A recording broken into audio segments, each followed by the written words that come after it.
Hello student, मैं उमेश पांडे आप सभी लोगों का अपने इस YouTube चैनल जिसका नाम है यूबियंस क्लासेस में स्वागत करता हूं। स्टूडेंट, आज की इस वीडियो में क्लास 7th साइंस के चैप्टर 2 का एक्सप्लेनेशन किया गया है और जिसमें समझाया गया है कि एनिमल्स और ह्यूमंस में किस प्रकार का न्यूट्रिशन पाया जाता है।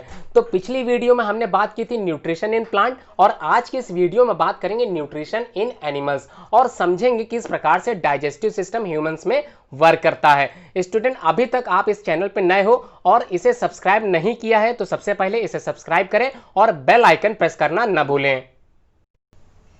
हेलो स्टूडेंट, चैप्टर स्टार्ट करते हैं। चैप्टर का नाम तो आप लोगों को पता ही होगा, न्यूट्रिशन इन एनिमल्स।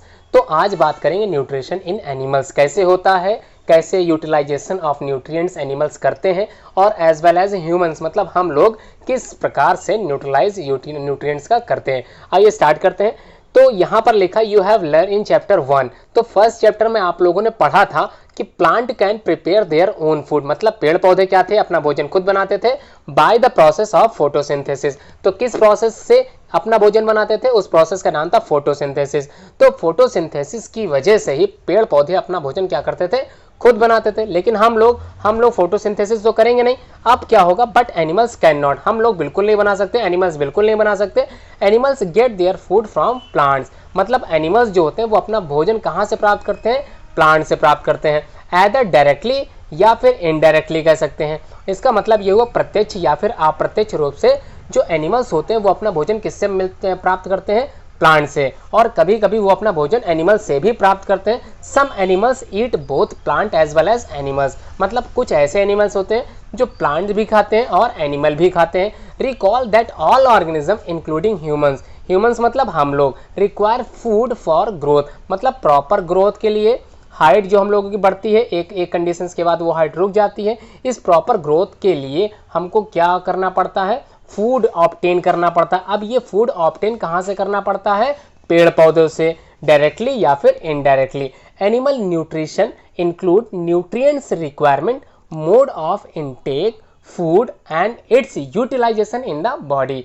तो एनिमल न्यूट्रलाइजेशन जो होता है वो कैसे रिक्वायरमेंट पूरा करता है, mode of intake of food, किस हिसाब से इनटेक करता है फूड को, and its utilisation in the body. तो आइए चर्चा करते हैं इसी चीज पे। तो you have studied in the class 6 में आप लोगों ने पढ़ा था that food consist of many component. तो आप लोगों ने सेकंड चैप्टर में कंपोनेंट ऑफ फूड में ये जानकारी इकट्ठा की होगी कि कितने तरह के फूड आइटम्स में कितने तरह के कंपोनेंट पाए जाते हैं। तो डिफरेंटली मेनली कितने तरह के कंपोनेंट होते हैं, 7 टाइप्स के। कौन कौन से स्टूडेंट, कौन कौन से होते हैं, आइए बात करते हैं।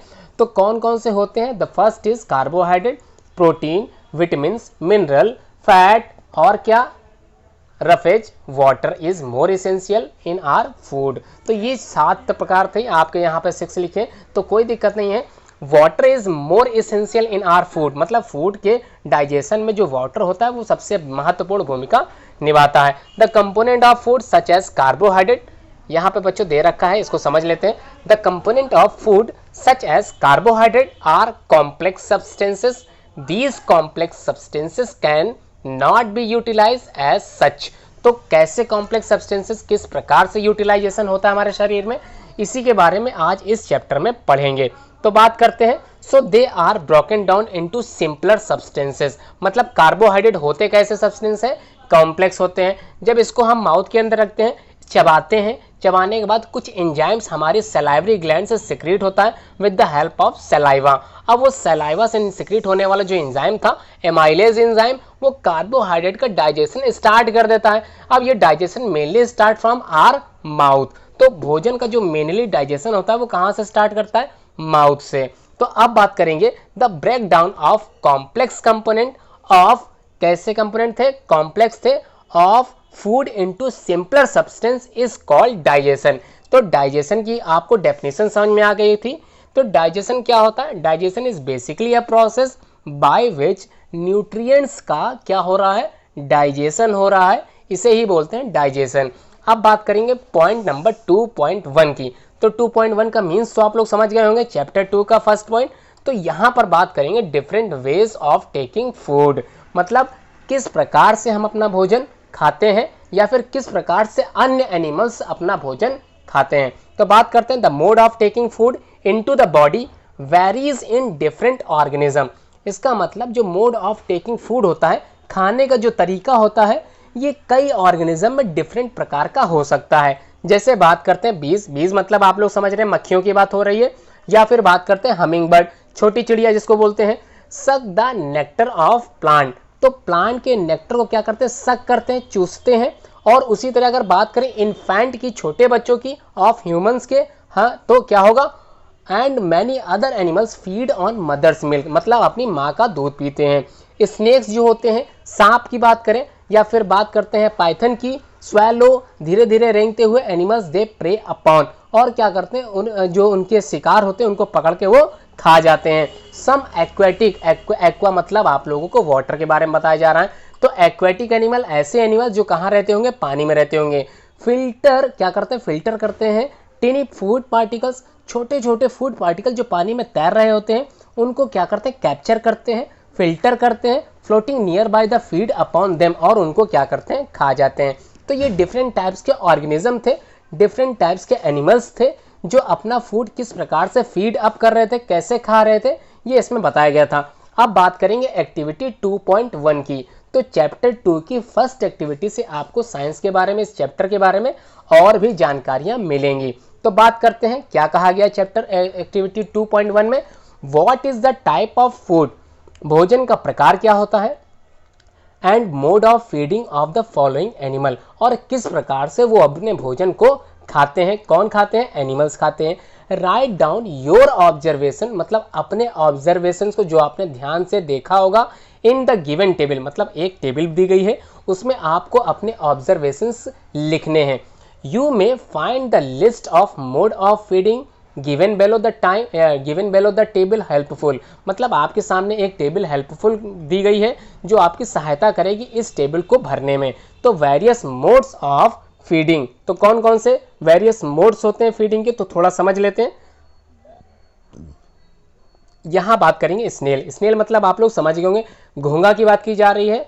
तो जो घोंघा होता है is a type of animal. आंट तो आप लोग समझ ही रहे होंगे, ईगल आप लोग समझ गए होंगे, हमिंग बर्ड, लाइस जो बॉडी लाइस या फिर जुए की बात हो रही है, मॉस्किटो, मॉस्किटो मतलब मच्छरों की बात हो रही है, बटरफ्लाई तितले की बात है, और हाउसफ्लाई जो घरेलू मक्खियां होती हैं हमारे घरों में उड़ती हुई दिखाई देती हैं।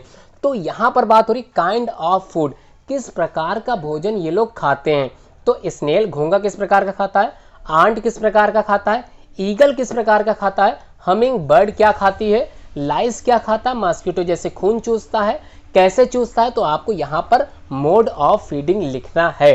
तो suckers with the help of suckers, mosquito क्या करता है, हमारे शरीर के जो ब्लड होता है उसको सक करने का काम करता है। तो ये आपको क्या करना है, यहाँ पर लिखना है। सम कॉमन, यहाँ पर आपको एक स्क्रैपिंग, च्यूइंग, ड्रूइंग और capturing and swallowing, sucking, these are the filling words, मतलब ये वर्ड्स आपको यहाँ पर फिल करने हैं। तो ये थोड़ा सा दिमाग आप लोगों को लगाना है कि किस प्रकार से एनिमल का काइंड ऑफ फूड होता है और मोड ऑफ फीडिंग, तो ये आपको भरना है। अगर कोई कंफ्यूजन इसमें होती है भरने में तो स्टूडेंट कमेंट बॉक्स में आप लोग पूछ सकते हैं। अब बात करेंगे अमेजिंग फैक्ट की। आपके चैप्टर में, सेकेंड चैप्टर में एक बॉक्स में दे रखा है अमेजिंग फैक्ट। तो अमेजिंग फैक्ट क्या है कि जो स्टार फिश होती है वो फीड करती है, खाती है ऑन एनिमल्स। कैसे खाती है, उसको ढक के, ढक के मतलब covered by the hard shell of calcium carbonate after opening the shell, मतलब स्टार फिश अपना भोजन खाने का जो उसका तरीका होता है वो सबसे पहले अपने भोजन खाने के लिए अपने शरीर के आंतरिक अंगों को बाहर निकाल देती है। इसका मतलब जो ऑल द इंटेस्टाइन या फिर ये कह लें कि डाइजेस्टिव पार्ट जो उसके शरीर के अंदर होता है उस डाइजेस्टिव पार्ट को वो बाहर निकाल देती है। तो बाहर निकालने के बाद अब उस भोजन को वो खाती है या फिर वो एनिमल्स को खाती है और खाने के बाद उसका डाइजेशन बाहर ही कर लेती है। फिर उस अंग को, जो उसके अंग थे, डाइजेस्टिव पार्ट थे, उसको वापस अंदर रख लेती है। तो ये था उसका खाने का तरीका। The star fish pops out it's stomach, मतलब अपने पेट को क्या करती है स्टार फिश, बाहर निकाल लेती है। Through its mouth to eat, और मुंह खोलती है और अपना भोजन खाती है या एनिमल को खाती है। इनसाइड द सेल, शेल के अंदर अपना भोजन रखती है, एनिमल रखती है। The stomach then goes back, और वापस क्या करती है, अपने स्टमक को वापस अपने अंदर, इंटरनल ऑर्गन के पार्ट सारे कहाँ करती है, अंदर रख लेती है। ये था किसका प्रोसेस, स्टार फिश का। तो ये बड़े ही डिफरेंट मेथड था या फिर डिफरेंट अमेजिंग फैक्ट था जो स्टार फिश के बारे में बताया गया है। अब बात करेंगे अपने चैप्टर से रिलेटेड चीज़ की। तो यहाँ पर 2.2 में ये बताया गया है कि आपको इस चैप्टर में डाइजेशन इन ह्यूमंस कैसा होता है। तो इस 2.2 में जानते हैं, we take in food through the mouth. तो हम लोग अपना भोजन कहाँ रखते हैं? माउथ में रखते हैं, मुंह के अंदर रखते हैं, और क्या करते हैं? डाइजेस्ट करते हैं एंड यूटिलाइज करते हैं। कैसे करते हैं आइए जानते हैं। The unused part of the food are defecated. तो जो unused part of the food होता है वो डेफिकेटेड मतलब धीरे से क्या होता है? बाहर निकल जाता है। हैव यू एवर वंडर्ड, आपको आश्चर्यचकित होगा सुन के, what happens to the food inside the body, कि हमारे शरीर में जो भोजन हम लोग चबाते हैं, खाते हैं, किस प्रकार से वो डाइजेस्ट हो जाता है। आइए इस चर्चा करते हैं। The food passes through the continuous canal. इसका मतलब हमारे शरीर के अंदर एक कैनाल है। कैनाल का मतलब कह सकते हैं कि एक गुफा बनी हुई है, which begins at the buccal cavity. Buccal cavity को हम बेसिकली माउथ से रिलेट कर सकते हैं, and ends at the anus. तो एनस जहाँ से वेस्ट मटेरियल हमारा कहाँ बाहर निकलता है, इसे बोलते हैं एनस। तो कहाँ से स्टार्ट करता है? बकल कैविटी से, और कहाँ एंड होता है? एनस से। The canal can be divided into various compartment. तो अब इन दोनों के बीच के जो कंपार्टमेंट है, आइए उनके बारे में भी जानकारी इकट्ठा करते हैं।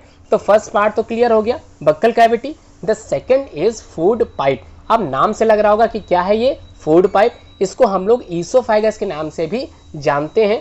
थर्ड क्या होगा उसके बाद? स्टमक। स्टमक के बाद small intestine, and the last उसके बाद लार्ज इंटेस्टाइन।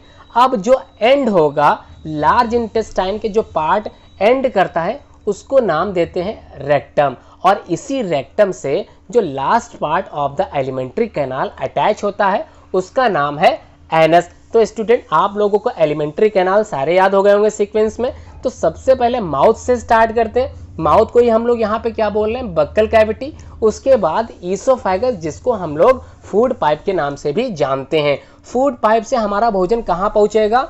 स्टमक में। स्टमक से हमारा भोजन कहाँ पहुँचेगा? स्मॉल इंटेस्टाइन में। स्मॉल इंटेस्टाइन में हमारा भोजन कहाँ पहुँचेगा? कहाँ पहुँच गया? लार्ज इंटेस्टाइन में। और जो लार्ज इंटेस्टाइन में हमारा भोजन पहुँचा था, अब वो भोजन कैसा है? सब डाइजेस्ट हो चुका है। अगर डाइजेस्ट हो चुका है तो अब वो रह गया वेस्ट। अब waste material basically move out या taken out with the help of rectum. और रेक्टम के लास्ट में जो पार्ट होता है जिसकी वजह से हमारा भोजन वेस्ट मटेरियल बाहर निकलता है, उसको हम लोग जानते हैं एनस के नाम से। तो बच्चों क्लियर हो गया होगा। अब बात करते हैं आगे वाले पार्ट की। क्या कहा गया समझते हैं। यहाँ लिखा है it is not a very long path, मतलब इतना ज़्यादा दूरी तय करने वाला ये रास्ता नहीं है। These part together form the alimentary canal. क्या बनाता है? बात कर लिया अभी हमने, एलिमेंट्री कैनाल बनाता है, जिसको हम लोग डाइजेस्टिव ट्रैक्ट के नाम से भी जानते हैं। The food component gradually get digested as food travels through the various compartment. मतलब जैसे जैसे हमारा भोजन इस एलिमेंट्री कैनाल के बीच बीच में जो कंपार्टमेंट होते हैं वहाँ पहुँचता है, तो भोजन के जो कंपोनेंट होते हैं बेसिकली धीरे धीरे क्या हो जाते हैं? डाइजेस्ट हो जाते हैं। मतलब हर एक पार्ट में कुछ ना कुछ डाइजेस्टिव एंजाइम सीक्रेट हो रहा होता है, और वो हेल्प करता है हमारे डाइजेशन में। तो अब बात करें the inner wall of the stomach and the small intestine. अब आंतरिक दीवारों की बात हो रही है, स्मॉल इंटेस्टाइन की और स्टमक की। एंड द वेरियस ग्लैंड, जो ग्लैंड है हमारे शरीर के अंदर, सच एज सलाइवरी ग्लैंड, जो सिक्रिएट करता है सलाइवा, और इसी सलाइवा से सिक्रिएट होने वाला एंजाइम जो है जिसको हम लोग जानते हैं एमाइलेज एंजाइम के द्वारा। तो the liver and the pancreas secrete digestive juices. तो क्या है? ये सारे ग्लैंड से कुछ ना कुछ एंजाइम सिक्रिएट हो रहा है। द डाइजेस्टिव जूस कन्वर्ट कर देता है कॉम्प्लेक्स सब्सटेंसेस ऑफ, किस चीज़ के सब्सटेंसेस को? Food into simpler one. मतलब जो भी कॉम्प्लेक्स हम लोग फूड के माध्यम से माउथ के द्वारा अंदर स्टमक में जा रहा होता है, उसको सिंपलर से जो होता है हम लोग सिंपलर ऑब्जेक्ट में कन्वर्ट कर देते हैं। अब with the help of digestive juices के द्वारा the digestive tract and the associated gland together constitute the digestive system. तो डाइजेस्टिव सिस्टम जो ह्यूमंस का होता है बेसिकली दो चीज़ों से मिलकर बना होता है। एक तो एलिमेंट्री कैनाल, जिसके सारे पार्ट्स आप लोग पढ़ चुके हैं, जान चुके हैं, और उनके फंक्शंस को आप लोग समझ चुके हैं। अब दूसरा होता है डाइजेस्टिव ग्लैंड। स्टूडेंट आपकी स्क्रीन पे एक डायग्राम दिखाई दे रहा होगा। ये डायग्राम किसका है? आप लोग समझ गए होंगे, डाइजेस्टिव सिस्टम ऑफ ह्यूमंस का। तो किस प्रकार से एलिमेंट्री कैनाल के जो कंपार्टमेंट होते हैं वो किस प्रकार से अटैच्ड हैं, कैसे जुड़े हुए हैं, कैसे हमारा फूड वन पार्ट से होके रेक्टम और एनस तक पहुंचता है। तो इस डायग्राम से थोड़ा सा समझ लेते हैं। तो स्टूडेंट यहाँ पर जो आप लोगों को दिखाई दे रहा है जिसका नाम है बकल कैविटी, जो माउथ से बिल्कुल अटैच्ड है, तो हम लोग ये कह सकते हैं कि जो माउथ है उसी को हम लोग यहाँ पर बकल कैविटी कहते हैं। अब बकल कैविटी से लगा हुआ एक ग्लैंड है जिसको बोलते हैं सलाइवरी ग्लैंड। तो जब हम अपना भोजन चबा रहे होते हैं तो चबाने के बाद हमारे जो मुंह में लार बनना चालू हो जाती है। बेसिकली वो लार इसी सलाइवरी ग्लैंड से ही सिक्रीट होती है। तो सलाइवरी ग्लैंड से सिक्रीट होने वाली चीज़ क्या थी? सलाइवा थी। अब उस सलाइवा में जो डाइजेस्टिव जूस तैयार हो रहा था, या फिर ये कह लें कि उसमें से जो एंजाइम तैयार हो रहा था उसका नाम था एमाइलेज एंजाइम। अब ये एमाइलेज एंजाइम बेसिकली डाइजेस्ट करता है कार्बोहाइड्रेट को। तो कार्बोहाइड्रेट को डाइजेस्ट कर रहा है, इसका मतलब ये हुआ अगर हम रोटी खाते हैं तो रोटी चबाने के बाद हमको कैसी लगती है? मीठी लगती है। क्यों लगती है? क्योंकि रोटी में कार्बोहाइड्रेट की मात्रा ज़्यादा होती है और कार्बोहाइड्रेट को हम लोग स्टार्च या फिर हम लोग शुगर्स के नाम से भी जानते हैं। तो मीठी लगने वाली चीज़ बेसिकली उसको हम लोग कार्बोहाइड्रेट भी समझ सकते हैं। अब बात करेंगे फूड पाइप की। तो फूड पाइप जिसको हम लोग ईसोफेगस के नाम से जानते हैं। अब ये फूड पाइप क्यों पड़ा इसका नाम? क्योंकि ये एक पाइप लाइक स्ट्रक्चर होता है और देयर इज़ नो डाइजेशन। इसका मतलब इस फूड पाइप में कोई भी डाइजेशन नहीं होता। बेसिकली पेरिस्टाल्सिस मूवमेंट के द्वारा हमारा भोजन कहाँ पहुँचता है? स्टमक में। अब ये स्टमक में पहुँच कैसे रहा है? With the help of this food pipe. अब बात करेंगे स्टमक के बाद क्या आएगा? Small intestine. स्मॉल इंटेस्टाइन के बाद क्या आएगा? Large intestine. और लार्ज इंटेस्टाइन के बाद रेक्टम विद एनस अटैचमेंट हमको दिखाई देगा। तो आप लोगों को सब कुछ दिख रहा होगा यहाँ पर। बेसिकली जो डाइजेस्टिव सिस्टम ऑफ ह्यूमन है जो मिला होता है एलिमेंट्री कैनाल से और सम डाइजेस्टिव ग्लैंड से बन के ही हमारा डाइजेस्टिव सिस्टम तैयार होता है। तो स्टूडेंट ये डायग्राम आपको क्या करना है? वेल प्रिपेयर्ड तैयार करना है अच्छे से। इसका मॉडल आप लोगों को वीडियो में बताया गया था पिछली। तो अगर मॉडल आप लोग बनाए हो या बनाना चाहते हो तो कमेंट करके आप लोग मॉडल डिस्क्रिप्शन से डाउनलोड कर सकते हैं। स्टूडेंट अब बात करेंगे कैसे डाइजेस्टिव सिस्टम के बाद। Now let us know about what happens to the food in different parts of the digestive tract. मतलब जो भोजन हम खाते हैं उसके साथ होता क्या है हमारे शरीर के विभिन्न अंगों तक पहुंचने के बाद वो भोजन आखिर कैसे वेस्ट मटेरियल के द्वारा बाहर निकल जाता है। तो आइए जानते हैं। तो सबसे पहला पार्ट जिसको हम लोग क्या जानते थे? माउथ के नाम से जानते थे। माउथ यहाँ पर हम लोग रिगार्ड कर रहे हैं या फिर जानते हैं बक्कल कैविटी को ही हम लोग माउथ बोलते हैं। तो food is taken into the body through the mouth. तो हमारा भोजन जो हमारे शरीर तक पहुंचा वो किसकी सहायता से पहुंचा था? माउथ की सहायता से। The process of taking food into our mouth, मतलब हमारे जो मुंह के अंदर हमने भोजन रखा, इस प्रोसेस को हम लोग बोलते हैं इंजेशन। तो इंजेशन है। तो इतना समझने से पहले थोड़ी चीज़ें हैं जिनको जानना जरूरी है। माउथ में हमको क्या मिलता है? टीथ मिलता है। अब ये बेसिकली जो टीथ होते हैं वो दो तरह के होते हैं। एक जो छोटे बच्चों में होते हैं जिसको हम लोग मिल्क टीथ बोलते हैं, एक समय आने के बाद वो सारे टीथ टूट जाते हैं। दूध के दांत जिसको हम लोग जानते हैं। अब दूसरे टीथ जिनको हम जानते हैं परमानेंट, एक बार टूटने के बाद वो दोबारा उगते या निकलते नहीं हैं। तो आइए जान लेते हैं थोड़ा बहुत। Do you remember about falling of your teeth some years ago? जब आप छोटे थे उस समय की बात करते हैं। The first set of teeth grows during infancy. Infancy मतलब जब आप छोटे थे, बच्चे थे। And they fall off at the age between 6 to 8 years। अब वो क्या थे? 6 से 8 साल तक वो सारे दूध के दांत टूट गए थे। These are termed as milk teeth। इन्हीं टीथ को हम लोग जानते हैं किसकी नाम के द्वारा? तो इनको बोलते हैं मिल्क टीथ। अब the second set that replaces them are the permanent teeth. अब टूटने के बाद जो भी दांत निकले हमारे उन्हें बोलते हैं परमानेंट टीथ। अब उसको बचा के रखना, अगर वो टूट गए तो फिर आपका जो जबड़ा है या आपकी जो बनावट है, सुंदरता है, वो थोड़ी सी खराब लगेगी। द परमानेंट टीथ में लास्ट थ्रू आउट लाइफ और fall of during old age. मतलब ये बुढ़ापे तक आपका साथ दे सकते हैं या फिर इनको आप बीच में ही क्या कर सकते हैं? खराब भी कर सकते हैं। तो खराब तो कोई चाहेगा नहीं कि खराब हो जाए मेरे दांत। फिलहाल आप बूझो के पास कुछ चीज़ है बताने के लिए, या फिर देखते हैं बूझो क्या कहता है। Boojho is fascinated by the highly coiled small intestine seen in the figure 2.2 में। तो बूझो ने फिगर नंबर 2.2 में देखा, स्मॉल इंटेस्टाइन को अच्छे से समझा। ही वॉन्ट्स टू नो, और वो जानना चाहता है इट्स लेंथ। मतलब स्मॉल इंटेस्टाइन देखा, नाम से लग रहा था स्मॉल इंटेस्टाइन है, लेकिन अब वो स्मॉल इंटेस्टाइन है 2.2 फिगर में उसने देखा और वो जानना चाहता है would you like to make wild guess we have given in the approximately या approximate length on page 16. Just imagine how such a long structure is accommodated in a small space within our body. अब बच्चों यहाँ पर थोड़ा सा ये समझ में आ रहा कि जो इसने बूझो ने 2.2 फिगर में जो स्मॉल इंटेस्टाइन देखी थी वो नाम से तो स्मॉल इंटेस्टाइन लग रही थी, लेकिन अब बात करते हैं उसकी बनावट को देख लेते हैं. यहाँ पे बच्चों समझते हैं, यहाँ पे आप लोगों ने देखा स्मॉल इंटेस्टाइन दिखाई दे रही 2.2 में, कहाँ पे दिख रही इसको थोड़ा सा समझ लेते हैं. ये स्मॉल इंटेस्टाइन आप लोगों को दिखाई दी, क्या ये स्मॉल है? अब बात करते हैं लार्ज इंटेस्टाइन, जिसका नाम है लार्ज इंटेस्टाइन. तो यहाँ पर ये जो चीज़ है ये लार्ज इंटेस्टाइन, थोड़ा सा छुप गया यहाँ पे, समझ लेते हैं फिर से एक बार. तो यहाँ पर ये दे रखा है स्मॉल इंटेस्टाइन, दिखाई दे रहा होगा आपको अंदर की कॉइल्ड स्ट्रक्चर जो स्मॉल इंटेस्टाइन लिखा हुआ है. अब लार्ज इंटेस्टाइन सिर्फ इतना सा एरिया क्या है लार्ज इंटेस्टाइन. अब लार्ज इंटेस्टाइन तो बहुत छोटा हो गया, जबकि स्मॉल इंटेस्टाइन का हिस्सा तो बहुत ज़्यादा बड़ा हो गया. तो बूझो यही जानना चाहता है कि ऐसा क्यों. तो इसी के बारे में चर्चा करेंगे किसमें, एक्टिविटी 2.2 में. तो फिलहाल तो अभी तो बात करेंगे the process by which we take food inside our mouth is called ingestion. Clear हो गया. वी च्यू मतलब चबाना the food with the help of teeth and break it into mechanically into small pieces. अब with the help of teeth हम लोग क्या करते हैं, अपना भोजन को चबाते हैं और छोटे छोटे टुकड़ों में क्या करते हैं उसको पीस लेते हैं.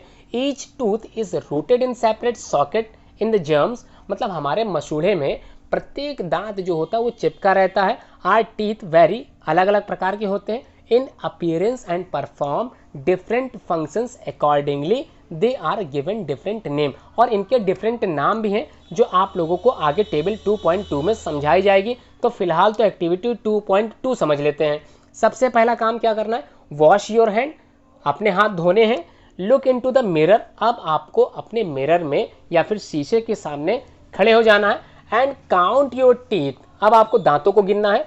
Use your index finger to feel the teeth, मतलब इंडेक्स फिंगर जो है उसकी सहायता से आपको अपने दांतों को क्या करना है, फील करना है. How many kinds of teeth could you find, कितने प्रकार के दांत आप लोगों को अपने जबड़े में दिखाई दिए थे. Take a piece of an apple, एक एप्पल लेना है और ब्रेड लेना है. ब्रेड समझ में आ रहा, रोटी या फिर एप्पल आप लोगों को कुछ लेना है और क्या करना है, इसको खाना है. Which teeth do you use for biting, bite करने के लिए, काटने के लिए, एंड कटिंग, कुतरने के लिए, एंड कौन कौन से दांतों से आप लोग ये फंक्शंस कर रहे थे. And which ones for piercing and tearing, मतलब फाड़ने के लिए, चीरने के लिए और तोड़ने के लिए कौन कौन से दांतों का आपने यूज किया. ये आपको क्या करना है, अपने ऑब्जर्वेशंस में लिखना है. अभी 2.2 टेबल समझाता हूं मैं, उससे पहले आप एक डायग्राम देख लेते हैं. इस डायग्राम में आप लोगों को समझ में आ गया होगा कि जो टीथ आपके सामने या फिर आपके जबड़े में होते हैं उसके कई काइंड है, उसके कई टाइप्स हैं. तो उन टाइप्स में से कौन कौन से होते हैं, जो अपर जो सबसे आगे के दांत दिखाई दे रहे हैं उनको बोलते हैं इंसीजर टीथ. तो समझ में आ गया, एरो से आप लोगों को समझ में आ जाएगा कौन कौन से टीथ इंसीजर्स होते हैं. सेकंड टाइप के जो टीथ होते हैं उसको बोलते हैं कैनिन टीथ या फिर कैनाइन भी बोलते हैं इसको, premolar. And the last set of the teeth जिसको हम लोग जानते हैं मोलर के नाम से. तो स्टूडेंट इन चारों टीथ के अपने अलग अलग फंक्शंस होते हैं. इन फंक्शंस को हम लोग अच्छे से समझेंगे. तो बात करते हैं which one are the piercing and tearing, also find out the ones that are use for chewing, chewing मतलब चबाने के लिए, या ग्राइंडिंग, ग्राइंडिंग मतलब पीसने के लिए कौन कौन से दांतों का हम लोग उपयोग करते हैं या फिर यूज करते हैं. टेबल 2.2 में कटिंग एंड बाइटिंग टीथ, तो काटने के लिए कौन से टीथ होते हैं, आपने एप्पल मुंह के अंदर रखा. अब with the help of incisor, तो इंसीजर से आप क्या कर रहे थे, इंसीजर से तो आप लोग कटिंग कर रहे थे, काट रहे थे, बाइट कर रहे थे. किसी को काटने के लिए आप लोग शुरुआत की जो स्टार्टिंग दो दांत होते हैं उन्हीं का तो यूज करते हैं. तो स्टूडेंट आपको क्या करना है, लोअर जॉ और अपर जॉ में जो टाइप ऑफ टीथ दिए रखे हैं इनको आपको लिखना है. मैं इतना समझा देता हूँ, इसकी जो सीक्वेंस कोड याद करने का तरीका है वो ICPM, इसको आप याद कर रखें. आई से क्या है इंसीजर, सी से क्या है कैनाइन है, पी से प्रीमोलर और लास्ट में मोलर. अब इसको तरीका आपने याद कर लिया. अब एक डेंटल फार्मूला मैं सिंपली बता देता हूं कि कैसे याद करना है. ICPM आपने याद कर लिया, डेंटल फार्मूला ऑफ ह्यूमन समझ लेते हैं, 2 1 2 3। इसका मतलब अपर जॉ में जो डेंटल फार्मूला होता है 2 1 2 3 के रेशियो में होता है, और इसी के नीचे जो लोअर जॉ होती है उसको भी क्या करना है, सिंपल ऐसे ही लिख देना 2 1 2 3, और इसको मल्टीप्लाई कर देना है 2 से। तो स्टूडेंट अगर 2 से मल्टीप्लाई कर दिया, एक बार फिर से समझ लेते हैं कैसे क्या करना है। तो सबसे पहले याद करने का तरीका था ICPM, ये समझ में आ गया, इंसीजर, कैनिन, प्रीमोलर और मोलर। अब हमने कहा फार्मूला याद कर लो, डेंटल फार्मूला 2 1 2 3, ये अपर जॉ के लिए है, और लोअर जॉ के लिए भी क्या है 2 1 2 3। अब इनको क्या करना है, 2 से मल्टीप्लाई करना है। तो 2 से मल्टीप्लाई करके देख लेते हैं, 2 का मल्टीप्लाई, ये फर्स्ट वाला 2 है, इसका 2 से मल्टीप्लाई करते हैं तो कितना आएगा 4। फिर सेकंड वाले 1 का मल्टीप्लाई 2 से करेंगे तो कितना आएगा 2। फिर उसके बाद 2 का मल्टीप्लाई 2 से करेंगे तो आएगा 4, और लास्ट में 3 का मल्टीप्लाई 2 से करेंगे तो आएगा 6। अब अपर जॉ में टोटल नंबर ऑफ टीथ कितने हैं, काउंट कर लो, 4 + 2 6, 6 + 4 10, 10 + 6 = 16। तो अपर जॉ में कितने हो गए, 16 हो गए। तो सेम इसी तरह नीचे लोअर जॉ में भी आएंगे तो कितने आएंगे, 16 आएंगे। अब अपर जॉ में 16, लोअर जॉ में 16, तो टोटल नंबर ऑफ टीथ कितने हो गए 32। तो 32 दांत होते हैं, ये तो क्लियर हो गया। डेंटल फार्मूला मैंने समझा दिया। अब इनके फंक्शंस आप लोगों को यहाँ पर फिल करना है, तो ये आपकी जिम्मेदारी बनती है कि आपको यहाँ पर फिल करना है किस टीथ से आप किस चीज़ का यूज़ कर रहे थे। अब बात करते हैं आगे। Are mouth has a salivary gland, हमारे दांतों से, या फिर ये कहते हैं जब हम चबाते हैं खाने को तो हमारी सलाइवरी ग्लैंड जो होती है वो सिक्रिएट करती है सलाइवा का। तो सिक्रीशन किस चीज़ का कर रही है, सलाइवा का। अब do you know that the action of saliva on food, क्या आप जानते हैं इस फूड में इस सलाइवा का काम क्या होता है। तो आइए जानते हैं एक्टिविटी 2.3 से। तो 2.3 में आपको क्या करना है, सिंपल थोड़ी देर के लिए आपको एक साइंटिस्ट के तौर पर काम करना है। साइंटिस्ट बनने जा रहे हैं तो सबसे पहले टेक 2 टेस्ट ट्यूब, आपको 2 टेस्ट ट्यूब लेनी है, लेबल करना है, एक को ए से और दूसरे को बी से, और क्या करना है टीस्पूनफुल, आपको जो एक चम्मच होते हैं उसकी सहायता से क्या करना है, इसको थोड़ा सा समझ लेते हैं। With the help of teaspoon of boiled rice, मतलब उबले हुए, टीस्पूनफुल राइस बॉइल्ड मतलब चावल जो उबालते हैं हम लोग, उनको क्या करना है इन टेस्ट ट्यूब बी में रखना है। Keep 1 teaspoon of boiled rice after chewing it for 3 to 5 minute, मतलब क्या करना है चबाने के बाद। किस ट्यूब में, ट्यूब बी में। तो स्टूडेंट समझ में आ गया कि इन टेस्ट ट्यूब ए में आपको क्या करना है, put 1 teaspoon of boiled rice, मतलब ए वाले में आपको सिंपल उबले हुए चावल रखने हैं, जबकि ट्यूब बी में आपको चबाए हुए चावल फिल करने हैं।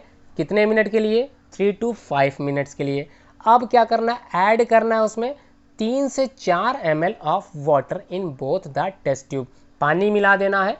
नाउ अच्छे से मिलाना है, 2-3 ड्रॉप्स उसमें आयोडीन सोल्यूशन मिला देना है। तो आयोडीन सोल्यूशन से आप लोगों को क्लास 6 में चैप्टर 2 जब आप लोगों ने पढ़ा था कंपोनेंट ऑफ फूड, उसमें आयोडीन टेस्ट बेसिकली किसके लिए था, स्टार्च की प्रेजेंस के लिए था। तो स्टार्च को हम लोग कार्बोहाइड्रेट के नाम से भी जानते हैं। अब बात करेंगे इसी के आगे, in each test tube and observe करना है। तो आपको दोनों ही टेस्ट ट्यूब में आयोडीन सॉल्यूशन मिलाना है और आपको ऑब्जर्व करना है, देखना है अच्छे से। Why is there a change in colour in the test tube, किस टेस्ट ट्यूब में किस प्रकार का चेंजेस आया, और ख़ास तौर पर ये चेंजेस कलर को लेके था। Discuss the result with your classmate and your teacher, अब उस ऑब्जर्वेशन को आपको डिस्कस करना अपने क्लासमेट से, या फिर अपने क्लास टीचर से, या फिर अपने सब्जेक्ट टीचर से। The saliva breaks down the starch into sugar, अब जो सलाइवा सिक्रेट हुआ था, कहाँ सिक्रेट हुआ था, हमारे मुंह में सिक्रेट हुआ था। अब वो क्या करेगा, ब्रेक डाउन कर देगा, अच्छे से तोड़ देगा कॉम्प्लेक्स कार्बोहाइड्रेट को इनटू स्मॉलर पार्ट में, मतलब स्टार्च को शुगर्स में कन्वर्ट कर देगा। सिंपल समझ में आ गया होगा। अब आगे समझते हैं। The tongue is a fleshy muscular organ, हमारा जो टंग होता है, जबान होती है, जीभ होती है, वो कैसी मस्कुलर ऑर्गन होती है, फ्लैशी, मतलब लगदगदी, है ना, समझ में आ गया, गुदगुदी टाइप की, आप लोगों ने छुआ भी होगा। Attached at the back of the floor of the buccal cavity, मतलब बकल कैविटी से जुड़ी हुई होती है। इट इज़ फ्री होती है एट द फ्रंट, आगे से एकदम फ्री होती है, कहीं भी आप चाहे मूव करा सकते हैं इसको। And can be moved in all directions, तो सारी डायरेक्शंस में अच्छे से घूम सकती है। Do you know the functions of the टंग, क्या आप जानते हैं ये जो आपकी जबान होती है, आपकी जीभ होती है, उसका कार्य क्या है। We use our tongue for talking, अगर जुबान ना हो, जीभ ना हो, तो आप लोग बोल भी नहीं सकते। बिसाइड्स, इसके अलावा it mixes saliva with the food, हमारे भोजन में जो सलाइवा है उसको मिक्स करने का जो वर्क करता है वो बेसिकली इसी टंग के द्वारा ही पूरा होता है। तो chewing and helps in the swallowing food, we also taste food, और जो स्वाद हमको भोजन का मिलता है इसी टंग की वजह से ही मिल पाता है। It has taste buds that detect different tests of food, इसका मतलब हमारी जीभ ही हमको बताती है कि भोजन खट्टा है, मीठा है, कड़वा है या किस प्रकार का है। We can find out the types of food that we take inside our mouth. अब बच्चों बात करते हैं कुछ ज़रूरी चीज़ों की। यहाँ पे लिखा हुआ है स्वीट्स एंड टूथ डिके, हमारे जो दांत गिर जाते हैं, खराब हो जाते हैं, क्या खाने के बाद, मीठा खाने के बाद। तो ऐसा क्यों होता है, थोड़ा सा इसको समझ लेते हैं।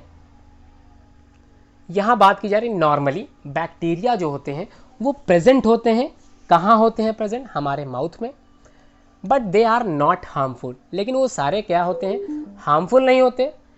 ठीक समझ में आ गया, क्या मौजूद होते हैं, बैक्टीरिया मौजूद होते हैं हमारे माउथ में, लेकिन वो सभी क्या होते हैं, हार्मफुल नहीं होते।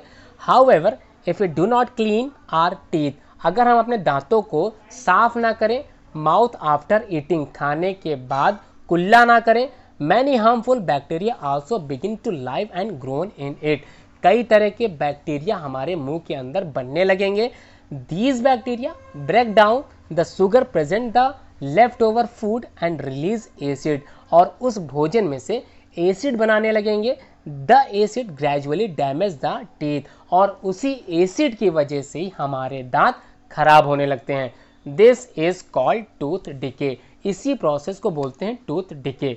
अब दांत खराब हो जाएंगे if it is not treated in the time, अगर इसको समय रहते अगर ना पूरा किया जाए, अगर हम अपने दांतों की सुरक्षा समय रहते ना कर पाए, इट कॉजेज सेवियर टूथेक, हमारे दांतों में कई प्रकार के रोग लग सकते हैं, दांतों में दर्द हो सकता है। And extreme cases result in tooth loss, और हम अपने दांतों को खो सकते हैं। Chocolates, sweets, cold drinks and other sugar product are the major culprits of the tooth decay, मतलब ये सभी चीज़ें हमारे दांतों को नुकसान पहुंचा सकती हैं। तो therefore one should clean the teeth with a brush and dental and dental flosses, a special strong thread which is moved between two teeth to take and trap food particle। तो डेंटल फ्लॉस का मतलब एक ऐसा उपकरण होता है जिसकी वजह से हम लोग which we move between two teeth take out the trap food particle, हम अपने दांतों के बीच से कुछ जो पार्टिकल हमारे दांतों के बीच फंस जाते हैं उनको आसानी से निकाल सकते हैं। एटलीस्ट ट्वाइस अ डे, दिन में 2 बार, rinse the mouth after every meal, खाने के बाद एक बार कुल्ला अवश्य करें। Also one should not put dirty fingers और एनी अनवेस्ड या unwashed object in our mouth, मतलब बिना धुले या बिना साफ किए भोजन अपने मुंह के अंदर नहीं रखना चाहिए। अगर इसको रखोगे तो कई तरह की टूथ डिके प्रॉब्लम आप लोगों को हो सकती है। तो स्टूडेंट आप बात करते हैं अपने चैप्टर से रिलेटेड चीज़ों की, तो यहाँ पर कुछ चीज़ें अभी भी सीखने के लिए है। समटाइम्स व्हेन यू ईट इन हरी, कभी कभी आप लोग जब जल्दीबाजी में खाते हैं, टॉक और लाफ वाइल ईटिंग, बात करते समय खाते हैं, हंसते समय खाते हैं, यू मे गेट हिकअप्स, आप लोगों को हिचकियाँ आने लगती हैं, कई तरह की सेंसेशन प्रॉब्लम्स होने लगती हैं। This happen when food particles enter the wind pipe. तो स्टूडेंट्स ध्यान से समझना, फूड पाइप आप लोगों को याद था, अब ये विंड पाइप क्या है। विंड पाइप का मतलब आप 2 तरह की प्रोसेस कर रहे होते हैं अपने फूड पाइप के ऊपर, एक नली होती है जिसको हम लोग विंड पाइप जानते हैं, मतलब रेस्पिरेशन और जो डाइजेशन होता है। तो दोनों थोड़ा समझ लेते हैं। नाक से हमने क्या किया, सांस ली, और मुंह से हमने क्या किया, भोजन खाया। तो भोजन और नाक की जो नलियाँ मिलती हैं वो दोनों एक ही जगह पे जाके मिल जाती हैं। अब भोजन खाते समय जब हम निगलते हैं तो एक फूड पाइप ओपन हो जाती है जिसमें हमारा फूड पाइप निकलता है, भोजन निकलता है। लेकिन अब जब हम सांस लेते हैं और ऑक्सीजन हमारे शरीर में जा रही होती है, उस टाइम ये विंड पाइप ही वर्क करता है। तो the windpipe carries air from the nostril to the lungs. हमारे फेफड़ों तक एयर पहुंचाने का जो कार्य था वो इसी विंड पाइप के द्वारा ही पूरा होता है। It runs adjacent to the food pipe but inside the throat, मतलब गर्दन के या फिर गले के पास, इन साइड होता है, नीचे साइड होता है। Air and food share a common passage, और उसका एक रास्ता तैयार होता है। Then how is food prevented from entering the windpipe, और इसी वजह से जो फूड होता है वो प्रिवेंट किया जा सकता है, विंड पाइप के अंदर जाने से रोका जा सकता है। During the act of swallowing flap like valves closes the passage of the windpipe and guides the food into the food pipe, और फूड पाइप जो है वो हमारा भोजन विंड पाइप से जाने से बचाता है। If by chance food particles enter the windpipe we feel choked and get hiccups. Hiccups मतलब हिचकी आने लगती हैं, क्योंकि गलत जगह हमारा भोजन पहुंच चुका था, तो इस वजह से हिचकी आती है। तो बात कर रहे थे किसकी, टंग की। तो आपके सामने एक डायग्राम दिखा रहा है, the regions of the tongue of different tastes. तो ये टेस्ट का ये डिफरेंट रीजन टंग का दिखा रहा है, हमारी जीभ है, ये डिफरेंट पार्ट्स आप लोगों को दिख रहे होंगे। ये पार्ट्स डिफरेंट टाइप्स के सेंसेशन के लिए वर्क करते हैं। मतलब कब भोजन हमको खट्टा लगेगा, किस पार्ट से भोजन मीठा लगेगा, किस में से नमकीन लगेगा और किस में से खट्टा लगेगा। तो ये तो बात समझ में आप लोगों को अच्छे से आ गई होगी। अब बात करेंगे एक्टिविटी 2.4 की। तो 2.4 की जो एक्टिविटी है उसमें आप लोगों को प्रिपेयर करना है। प्रिपेयर क्या करना है, प्रिपेयर ए सेपरेट सैंपल, एक सेपरेट सैंपल तैयार करना है। Each of sugar solution, common salt solution, lemon juice solutions और juice of crushed neem leaf और बिटर गार्ड। तो आप लोगों को क्रश्ड नीम लीफ, पत्तियों की क्रश की हुई जो पेस्ट होता है उसका प्रिपरेशन करना है, बनाना है। उसके बाद दूसरी चीज़, blindfold one of your classmate and ask her, या फिर उससे पूछना है to take out the tongue and keep in straight and flat position, और टंग बाहर निकालनी है। अब समझ में आ रहा होगा आप लोगों को क्या करना है। डिफरेंट पार्ट्स जो टंग्स के थे जिससे हमको पता चलता है द टेस्ट ऑफ फूड, हमको वर्क यही करना है। तो यूज़ अ क्लीन टूथपिक, आपको क्लीन टूथपिक की सहायता से to put the above samples one by one on the different areas of the tongue as shown in the figures 2.6. use a new toothpick for each sample।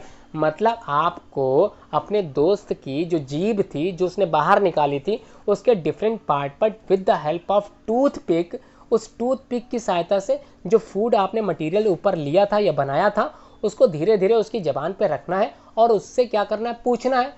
क्या पूछना है, the taste of food जो आप उसकी जबान पे रखेंगे। ठीक, अब ask the classmate which areas of the tongue could detect the sweet, कौन सा एरिया स्वीट के लिए था, कौन सा सॉल्टी के लिए था, कौन सा सार के लिए था, and which part of the tongue is basically functions to show the bitter substances.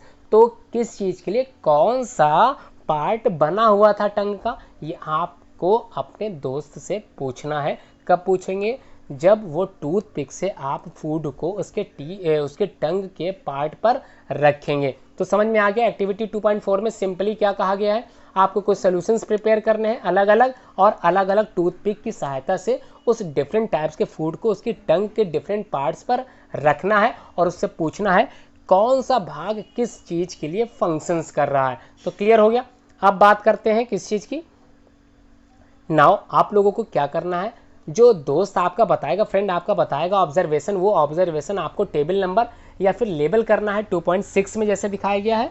अब रिपीट, दोबारा से रिपीट करना this activity with the other classmate, दूसरे क्लासमेट से भी या फिर दूसरे फ्रेंड से भी आपको सिंपल एक्टिविटी या सेम एक्टिविटी को फॉलो कराना है और पता करना है कि जो आपके फर्स्ट वाले दोस्त ने या फर्स्ट वाले फ्रेंड ने जो चीज़ कही, जो ऑब्जर्व किया उसने, क्या वो सेकंड वाले ने भी ऑब्जर्व किया।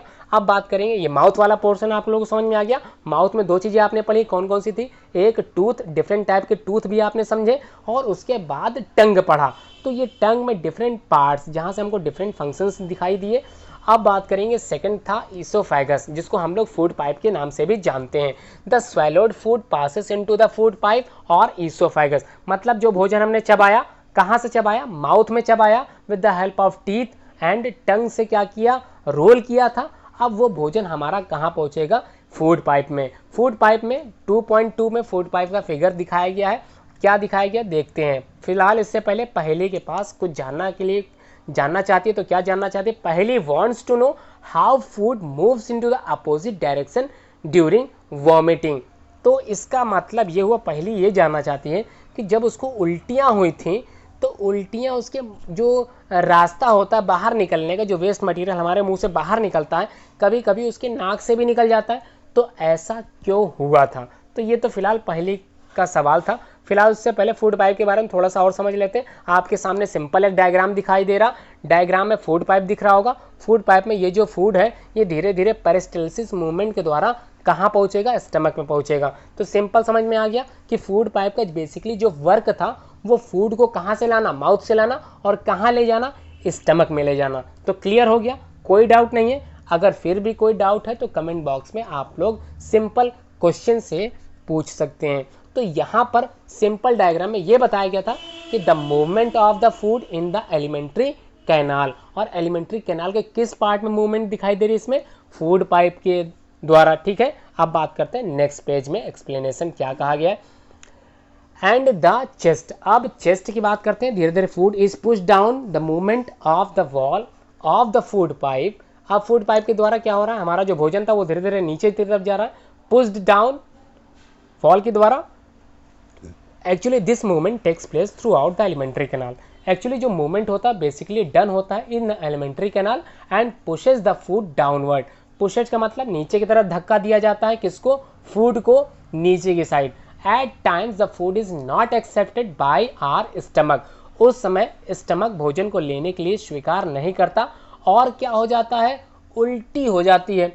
तो कब उल्टी हो जाती है, जब हम जल्दी जल्दी भोजन को क्या करते हैं, खाने की कोशिश करते हैं, और खाने की कोशिश करते हैं वो जो पेरिस्टाल्सिस मूवमेंट होता है जो डन नहीं हो पाता, जिसकी वजह से प्रॉपर मैनर में हमारा भोजन हमारे स्टमक तक नहीं पहुंच पाता। अब स्टमक तक पहुंचा नहीं, तो स्टमक में जब पहुंचा नहीं तो डाइजेशन नहीं हो पाया। अब हमारा फूड क्या होगा, बाहर निकलने के लिए तैयार रहेगा। अब जब वो बाहर निकल रहा होगा तो अपने रास्ते को कैसे भटक जाता है, आइए चर्चा करते हैं। तो क्या होगा, recall the instances when you vomiting after eating and think of the reason for it, discuss with your parent and teacher. अब आपको इसके बारे में अपने क्लासमेट से, अपने पेरेंट्स से, अपने टीचर से चर्चा करनी है। तो ये तो क्लियर हो गया, ये जो उल्टी बाहर निकल रही थी वो नाक से कैसे निकली थी, क्योंकि जब हम भोजन कर रहे थे तो वहाँ पर एक फूड पाइप था और दूसरा विंड पाइप था। तो कन्फ्यूज़न हो गई थी विंड पाइप और फूड पाइप में। तो क्या हुआ, हमारा जो भोजन था वो गलत तरीके से हमारे विंड पाइप में पहुंच गया था, जिसकी वजह से हमको हिचकी आने लगी थी। सिंपल वे में हमारा भोजन जब नीचे से ऊपर की तरफ आएगा विद द हेल्प ऑफ किसकी सहायता से आ रहा था, उसी फूड पाइप के द्वारा।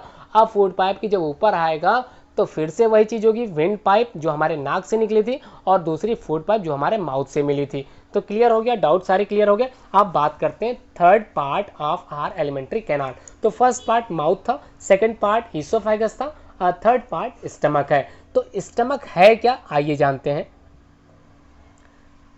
The stomach is a thick walled bag like structure है। एक जैसे आप लोगों का बैग होता है, झोला होता है, फिलहाल झोला इतना बड़ा तो होगा नहीं, हमारा स्टमक एक मुट्ठी के आकार का होता है, मुट्ठी के आकार का होता है।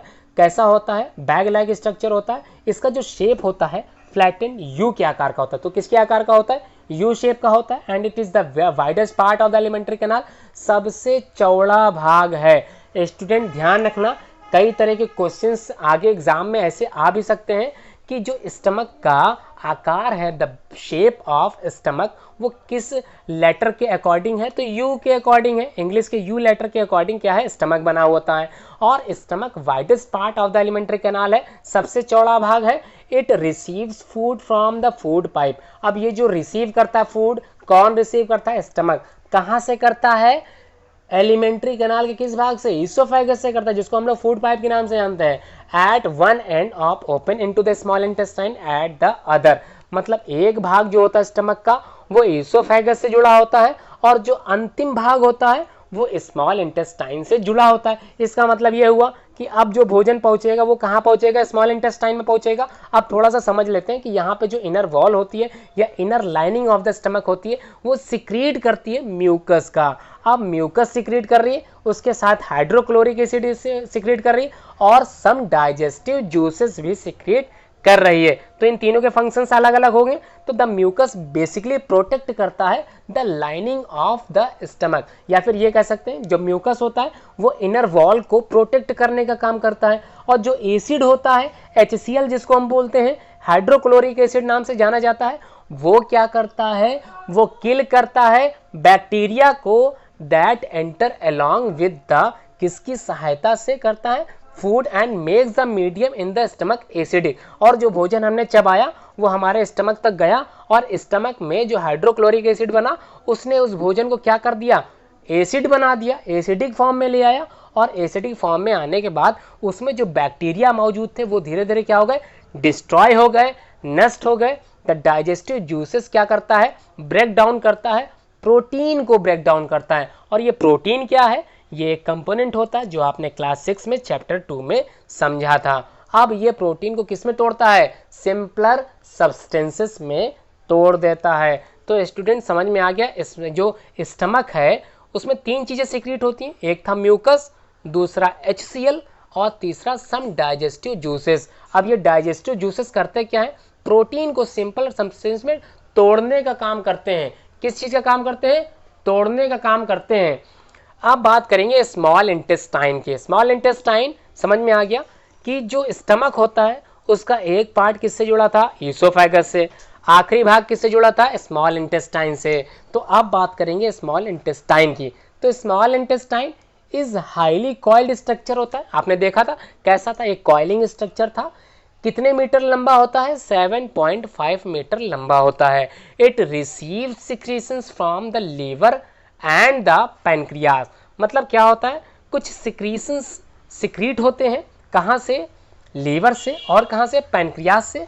अब वहाँ से सिक्रीट होने के बाद जो जूसेस होता है वो बेसिकली कहाँ मिल जाता है, स्मॉल इंटेस्टाइन में। तो ये हम लोग कह सकते हैं कि basically all the component are digested in the small intestine. तो सारे कंपोनेंट कहाँ पे डाइजेस्ट हो जाएंगे, स्मॉल इंटेस्टाइन में। Beside its wall also secrete juices. अब ये जो स्मॉल इंटेस्टाइन होती है इसकी भी जो दीवारें होती हैं, या फिर ये कह ले जो इनकी जो इनर वॉल होती है वो भी सिक्रेट करती है सम डाइजेस्टिव जूसेस को।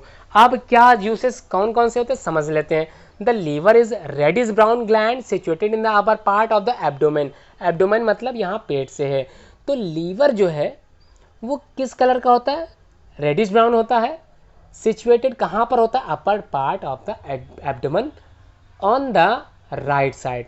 It is the largest gland. Student most important point है, ध्यान से अपने दिमाग में रखना है कि जो लीवर होता है वो largest gland in the body और सिक्रीट करता है bile juice that is stored in a sac, जिसको हम लोग गाल ब्लैडर के नाम से भी जानते हैं।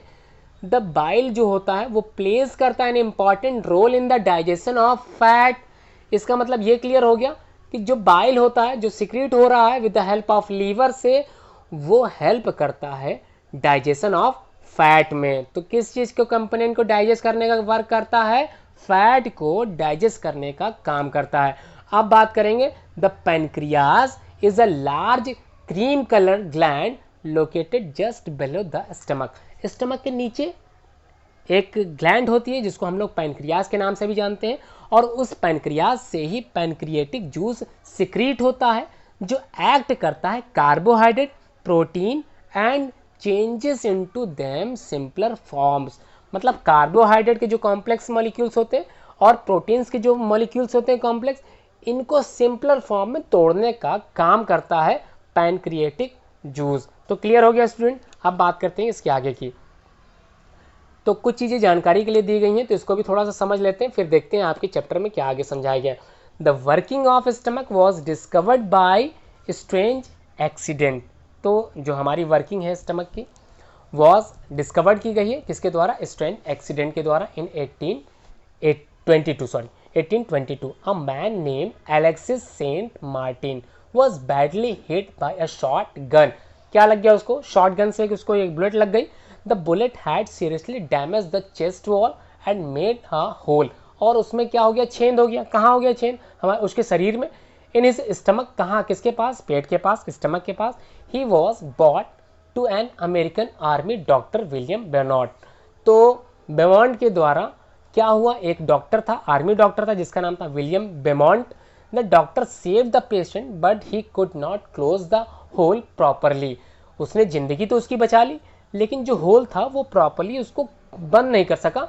तो बेमॉन्ट जो था took its a great opportunity to see the inside the stomach through the hole, और उसको अंदर की जो एक्टिविटीज़ हो रही थी, उसके शरीर के अंदर, स्टमक के अंदर जो एक्टिविटीज़ हो रही थी, उसको आसानी से वो क्या करता था, देख लेता था।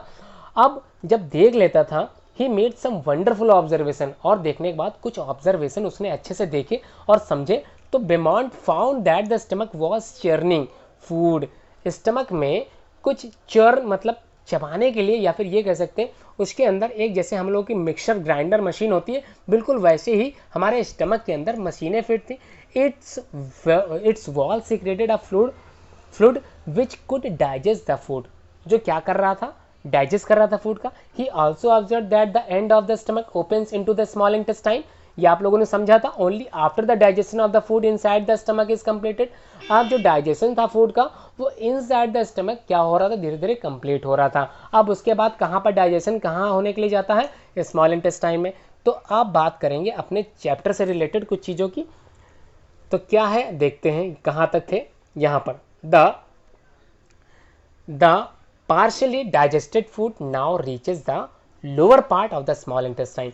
हमारा जो lower part of the small intestine का वो जो फूड था पहुंच चुका है कहाँ पर, इंटेस्टाइन, कौन से इंटेस्टाइन, स्मॉल इंटेस्टाइन के किस भाग में, लोअर पार्ट में, where the intestinal juice completed the digestion of all component of the food. मतलब यहाँ पर लिखा हुआ दिख गया कि all the digestion of component of the food क्या होता है, बेसिकली कंप्लीट हो जाते हैं। The carbohydrate gets broken down या broken down into the simple sugar such as glucose, fats into fatty acid and glycerols and proteins into amino acids। तो यहाँ पर कार्बोहाइड्रेट था वो सिंपल शुगर में हो गया कंप्लीट, और क्या था, जो फैट था वो फैटी एसिड्स में क्या कन्वर्ट हो गया, और जो प्रोटीन था वो एमिनो एसिड्स में कन्वर्ट हो गया। तो सिंपल समझ में आ गया। जो स्मॉल इंटेस्टाइन का जो फंक्शंस था, बेसिकली जो उसमें सिक्रीट होने वाला इंटेस्टाइनल जूस था, वो फंक्शंस क्या कर रहा था, यहाँ क्लियर हो गया। अब बात करते हैं absorption in the small intestine, क्या चीज़ एब्जॉर्ब हो रही है समझ लेते हैं। The digested food can now pass into the blood vessels. अब स्मॉल इंटेस्टाइन की जो दीवारें थी उसमें एक फिंगर लाइक प्रोजेक्शंस था जिसको हम लोग विली नाम से जानते हैं। किसके नाम से, विली नाम से। अब विली का फंक्शंस क्या होता है, जो कंपोनेंट डाइजेस्ट हो चुके हैं अब वो डायरेक्टली किस में चला जाएगा, ब्लड में चला जाएगा। ब्लड की जो स्ट्रीम होती है, धारा होती है, उसमें वो जाके कंपोनेंट जो डाइजेस्ट हो चुका है वो डायरेक्टली किस में मिल जाएगा, हमारे रक्त में, हमारे खून में, हमारे ब्लड में, with the help of this villi. तो अब बात करेंगे, the digested food can now pass into the blood vessels in the wall of the intestine, this process is called absorption. तो अब बात समझ में आ गई, इंजेशन समझ में आ गया, डाइजेशन समझ में आ गया, एब्जॉर्प्शन भी समझ में आ गया आप लोगों को। एक प्रोसेस होती है जिसमें क्या होता है, द डाइजेस्टेड फूड पास हो जाता है इनटू द ब्लड वेसल्स में इन the wall of intestine, this process is called absorption. The inner walls of the small intestine have thousands of finger-like projection या outgrowth, जिनको हम लोग जानते हैं विलाई या विली के नाम से। तो समझ में आ गया, सिंगुलर फॉर्म में इसको विलस बोलते हैं। Can you guess that the role of villi could be in the intestine, क्या आप गेस कर सकते हैं इसका रोल क्या होगा? तो आइए जानते हैं। The villi increase the surface area of the absorption of the digested food, मतलब डाइजेस्टेड फूड का जो एब्जॉर्प्शन एरिया होता है, सरफेस एरिया होता है, उसको क्या करता है, चौड़ा कर देता है, खींच देता है। Each villus has a network of thin and small blood vessels close to its surface, और blood vessels का गुच्छा लगा रहता है। The surface of the villi, जो surface होता है विली का, absorb कर लेता है digested food material को। The absorbed substances are transported हो जाता है via the blood vessels to the different organs of the body where they are used to build complex substances such as the proteins required by the body. अब हमारे शरीर में protein हमको मिलने लगा, ठीक है, जो रिक्वायरमेंट होती है हमारे बॉडी की वो सारी हमको क्या की, with the help of blood से हमको मिलने लगी। This is called assimilation. तो स्टूडेंट समझ में ध्यान रखना, जो न्यूट्रिशन के जो स्टेप्स होते हैं, द फर्स्ट स्टेप जिसको हम लोग जानते हैं ingestion, second digestion, third absorption और फोर्थ जिसको बोलते हैं एसिमिलेशन। तो सारे स्टेप्स आप लोगों को समझ में आ रहे होंगे। इन द सेल्स, अब हमारे जो छोटे छोटे 6 सेल्स होते हैं, तो सेल्स मतलब समझ में आ रहा होगा कि जो फंडामेंटल एंड स्ट्रक्चरल जो हमारा शरीर बना था वो किससे मिलकर बना था, सेल्स से, छोटे छोटे सेल्स से जो माइक्रोस्कोपी हमको दिखाई देते हैं with the help of microscope से। अब वही सेल्स मिलकर क्या बनाते हैं, टिश्यू बनाते हैं। कई तरह के टिश्यू मिलकर क्या बनाते हैं, ऑर्गन बनाते हैं, और ऑर्गन से मिलकर ऑर्गन सिस्टम तैयार होता है, और लास्ट में उन्हीं ऑर्गन सिस्टम को वेल डिफाइन करने के बाद ही एक ऑर्गेनिज्म तैयार हो पाता है। तो आइए बात करते हैं, glucose breaks down into the help of oxygen into carbon dioxide and water. तो हमारे शरीर में जो ग्लूकोज गया था वो ब्रेक डाउन हो जाएगा with the help of oxygen into the carbon dioxide and water. तो ऑक्सीजन गई और उस ऑक्सीजन ने क्या किया, ग्लूकोज को ब्रेक डाउन कर दिया, किस फॉर्म में, कार्बन डाइऑक्साइड हमारे शरीर से बाहर निकला और वाटर निकला, एंड एनर्जी क्या हुई, लिबरेट हुई, या फिर एनर्जी क्या हुई, रिलीज हुई। The food that remains undigested and unabsorbed then enters into the large intestine. अब स्मॉल इंटेस्टाइन का वर्क समझ में आ गया, फंक्शन समझ में आ गए, इनर वॉल जो थी वो समझ में आ गई, फिंगर लाइक प्रोजेक्शन जिसको हम लोग विली के नाम से जानते थे उसका फंक्शन समझ में आ गया। अब भोजन कहाँ पहुँच गया, या फिर ये कह लें कि जो वेस्ट प्रोडक्ट था हमारे शरीर से निकल के कहाँ पहुँच गया, लार्ज इंटेस्टाइन में पहुँच गया। तो बात करते हैं लार्ज इंटेस्टाइन की। द लार्ज इंटेस्टाइन क्या होता है, वाइडर होता है and shorter than the small intestine. चौड़ा तो बहुत होता है लेकिन छोटा होता है स्मॉल इंटेस्टाइन से। क्लियर हो गया। It is about 1.5 metres in length. तो लेंथ में कितना होता है, 1.5 मीटर्स ही होता है। इट फंक्शंस, इट क्या होता है, absorb water and some salt from the undigested food material. मतलब बेसिकली जो एब्जॉर्ब करने का काम करता है वाटर का, वो लार्ज इंटेस्टाइन के द्वारा ही होता है। तो हम अगर बात करें कि water is basically absorb by the large intestine, the remaining waste passes into the rectum and remains there are semi solid feces जिसको हम लोग वेस्ट मटेरियल जानते हैं। the fecal matter is removed through the anus from time to time, this is called ejection। तो last step भी समझ में आ गई। न्यूट्रिशन की जो स्टेप्स थी क्या क्या थी, ingestion, digestion, absorption, assimilation and the last क्या था, इजेशन। इजेशन मतलब take out the waste material from our body, इसे ही बोलते हैं इजेशन। अब लास्ट टॉपिक धीरे धीरे कंप्लीट हो रहा है, आइए जान लेते हैं 2.3 मतलब चैप्टर 2 का थर्ड पॉइंट है digestion in the grass eating animals. मतलब ऐसे एनिमल्स जो घास खाते थे, या फिर कह सकते हैं ऐसे एनिमल्स जो शाकाहारी थे, उनमें डाइजेशन कैसे वर्क करता है। तो हैव यू ऑब्जर्व काऊ। काऊ मतलब गाय आप लोगों ने देखा होगा, बफलोज देखी होंगी, भैंस देखी होगी, और some other grass eating animals आप लोगों ने देखे होंगे, और कंटिन्यूसली उन लोगों को चबाते हुए देखा होगा और घास खाते हुए देखा होगा। Actually they quickly swallow the grass and store in a separate part of the stomach called rumen. तो समझना बच्चों, स्टमक का एक पार्ट है जिसको हम लोग बोलते हैं र्यूमेन, RUMEN, र्यूमेन है।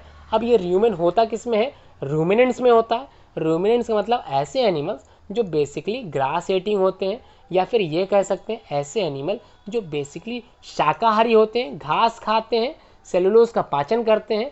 उनमें र्यूमेन पार्ट होता है स्टमक में, उसमें फूड को टेम्पररीली क्या करते हैं, स्टोर करने का काम करते हैं। अब क्या किया, समय पे घास मिली, उन्होंने घास खाई और घास को र्यूमेन में रखा। अब एट द टाइम ऑफ, अब टाइम कब है, जब उनको भूख लगी, तो वो जो घास उन्होंने र्यूमेन वाले भाग में रखी थी, स्टमक के एक भाग था जिसका नाम था र्यूमेन, वहां से वो क्या किया, घास को बाहर निकाला, मुंह तक लाए और वापस चबाने का काम किया। तो जिसको हम लोग जुबाली भी बोलते हैं, हिंदी में जुबाली शब्द का यूज किया गया है। तो अब बात करेंगे थोड़ी सी समझने की, the grass and the store in the separate part of the stomach called rumen. समझ में आ गया। Here the food gets temporary, मतलब अस्थायी रूप से भोजन क्या होता है, जानवर लोग रख लेते हैं। तो फिलहाल समझ लेते हैं कैसे रखते हैं। कुछ क्वेश्चंस है पहली के भी, वो भी जानते हैं, थोड़ा सा समझ लेते हैं इसको भी। यहाँ लिखा, Paheli wants to know why these animals can not chew food properly at the time they eat take in it. मतलब उस समय जब उनको भूख नहीं लगी थी फिर भी वो क्या कर रहे थे, घास खा रहे थे। तो ऐसा क्यों कर रहे थे। अगला है Boojho wants to know why we can not digest cellulose like the cattle do. बात कर रहे थे ना कि सेलुलोज की, कि सेलुलोज का पाचन केवल और केवल शाकाहारी जो होते हैं, बेसिकली शाकाहारी जानवर ही क्या करते हैं, सेलुलोज का पाचन कर सकते हैं। मतलब अगर हम ये कहें कि अगर उनको कॉटन खिलाई जाए, रुई खिलाई जाए, तो वो लोग रुई को भी खा के पचा लेंगे। तो समझ में आ गया, ये बोझो जानना चाहता हूँ, पहली का भी क्वेश्चन समझ में आ गया। अब बात करते हैं जो partially digested and it is called cut, मतलब जो भोजन चबाया था जानवर ने उसको हम लोगों ने क्या कहा, cut. But later the cut returns into the mouth. अब जानवर ने, जो गाय थी, उसने ह्यूमन से क्या निकाला, वही कट जो स्टोर करके रखा था उसने अपने पेट में, उसको वापस अपने मुंह में लाई और क्या किया, स्मॉल लम्स की सहायता से, and the animals choose again, मतलब दोबारा से उसने चबाना चालू कर दिया। इसी प्रोसेस को हम लोग जानते हैं रूमिनेशन के नाम से। तो रूमिनेशन बेसिकली करते कौन है, रूमिनेंट्स करते हैं। और रूमिनेंट्स करते क्यों है, क्योंकि उसमें एक पार्ट होता है जिसका नाम है रूमेन। तो बेसिकली रूमेन समझ में आ गया, तीनों चीज़ें समझ में आ गई। इसीलिए द एनिमल्स जिनके पास रूमिनेशन प्रोसेस की प्रक्रिया होती है या रूमिनेशन प्रोसेस करते हैं उन्हें बोलते हैं रूमिनेंट्स। क्लियर हो गया। The grass is rich in cellulose. तो ग्रास में होता क्या है, सेलुलोज होता है। तो हम लोग तो घास को पचा नहीं पाएंगे। अ टाइप ऑफ कार्बोहाइड्रेट, ये जो घास होती है ये भी क्या है, टाइप है कार्बोहाइड्रेट का। Many animals including humans can not digest cellulose, मतलब कई एनिमल्स या फिर हम लोग डाइजेस्ट नहीं कर पाएंगे। किस चीज़ का डाइजेशन नहीं कर पाएंगे, सेलुलोज का। तो ये सिर्फ और सिर्फ रूमिनेंट्स ही कर पाते हैं। तो आपके सामने एक डायग्राम दिखाया गया होगा जिसमें एक गाय बनी हुई है और उसके पार्ट दिखाए गए हैं। जो स्टमक वाला पार्ट है जिसको हम लोग र्यूमन के नाम से जानते हैं, इस बेसिकली पार्ट को र्यूमन बोलते हैं। यहाँ पर क्या करता है, घास को स्टोर करती है और बाद में समय आने पर जब उसको भूख लगती है उस र्यूमन वाले पार्ट से वापस क्या करती है, भोजन को अपने मुंह तक लाती है और चबाने का काम करती है। तो स्टमक बेसिकली यहाँ पर कितने तरह के बटे होंगे, तो आइए जानते हैं इसके बारे में भी। तो ruminants have a large sac-like structure between the small intestine and the large intestine. The cellulose of the food is digested here by the action of certain bacteria which are not present in humans. मतलब ruminants के शरीर में या ruminants के पेट में, small intestine में and large intestine में some bacteria मौजूद होते हैं जो डाइजेस्ट करते हैं सेलुलोज को। तो क्लियर हो गया, वो बैक्टीरिया हमारे शरीर में नहीं है, तो digestion of cellulose not takes place inside the human body. अब क्लियर हो गया। सो फार you have learned about the animals which possess the digestive system, but there are many small organisms which do not have a mouth. मतलब कई ऐसे organism भी होते हैं जिनमें माउथ होता ही नहीं है। अब अगर माउथ होगा नहीं तो भोजन खाएंगे कैसे, एंड अ डाइजेस्टिव सिस्टम भी नहीं होता तो डाइजेशन कैसे करेंगे, how do they acquire and digest food, कैसे वो अपना भोजन चबाते होंगे, पचाते होंगे। In the secretion below you will learn about another interesting way of food intake. मतलब अब नीचे वाले पॉइंट में आप लोग इंटरेस्टिंग फैक्ट के बारे में जानेंगे। तो उससे पहले जो पार्ट थोड़ा सा ऊपर छूट गया था उसको समझ लेते हैं। यहाँ पर एक डिजीज है जिसका नाम है डायरिया, तो थोड़ा सा इसके बारे में समझ लेते हैं। Some time you may have an experience the need to pass watery stool frequently. पानी पीते हैं आप लोग। The condition is known as diarrhoea. अब उसके बाद अगर पानी की कमी हो जाए तो आप लोगों को एक डिजीज़ हो सकती है जिसका नाम है डायरिया। अब ये हो कैसे रहा है, तो it may be cause by the infection, food poisoning and indigestion. मतलब प्रॉपर डाइजेशन नहीं हो पाता या फिर आपके शरीर में फूड पॉइजनिंग हो चुकी है। It is very common in India, Bharat में ये एकदम कॉमन है, पर्टिकुलरली एमंग चिल्ड्रन, खास तौर पर ज़्यादातर ये बच्चों में पाई जाती है। Under severe condition it can be fatal, मतलब कई तरह की फीटल है ये। This is because of the excessive loss of the water and salt from the body.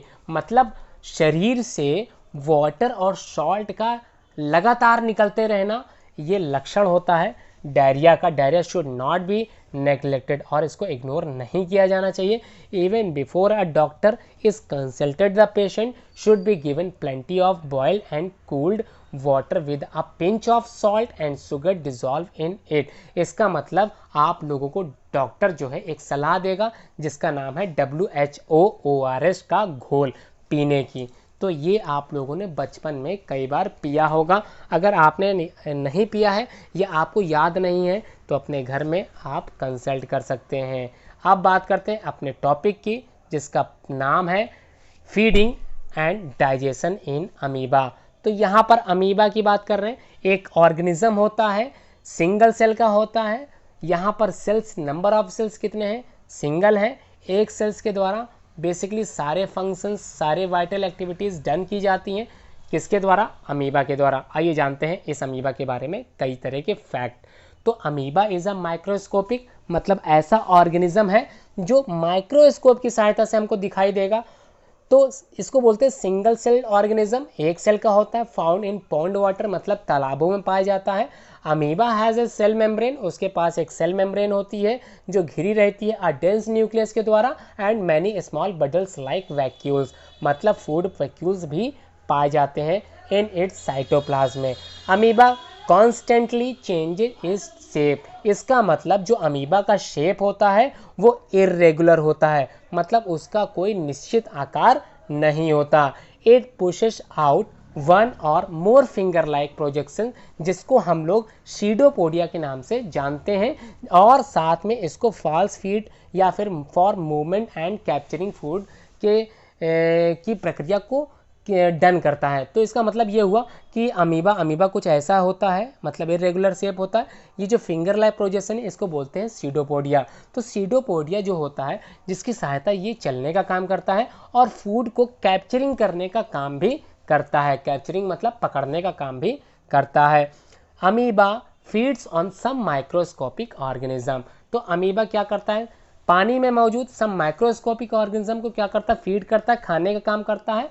अब आपके सामने डायग्राम दिख गया, ये एक डायग्राम है किसका, अमीबा का। तो अमीबा क्या होता है, एक सेल का ऑर्गेनिज्म होता है और उसी एक सेल्स के द्वारा ही food digestion takes place with the help of pseudopodia. Pseudopodia समझ में आ गई, फिंगर लाइक प्रोजेक्शंस जो आपको दिखाई दे रहे हैं, इन्हें ही हम लोग सीडोपोडिया के नाम से जानते हैं। अब बात करेंगे अमीबा कैसे, व्हेन इट सेंसेस फूड, कैसे अपना भोजन पकड़ता है। तो आइए जान लेते हैं।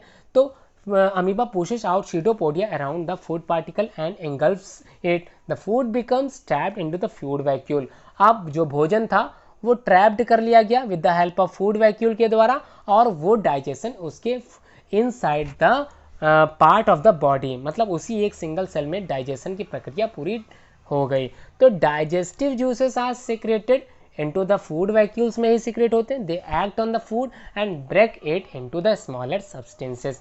Gradually the digested food is absorb, और जो एब्जॉर्ब सब्सटेंसेस होते हैं वो are used for the growth, maintenance and multiplication, मतलब ग्रोथ करने में वर्क आती है, इसको वर्क करता है, मेंटेनेंस में वर्क करता है, मल्टीप्लिकेशन में वर्क करता है। The undigested residue of the food is expelled outside by the food vacuole, मतलब जिस फूड वैक्यूल में भोजन उसने रखा था, डाइजेस्ट किया था, with the help of that vacuole भोजन बाहर निकल जाएगा with the help of pseudopodia.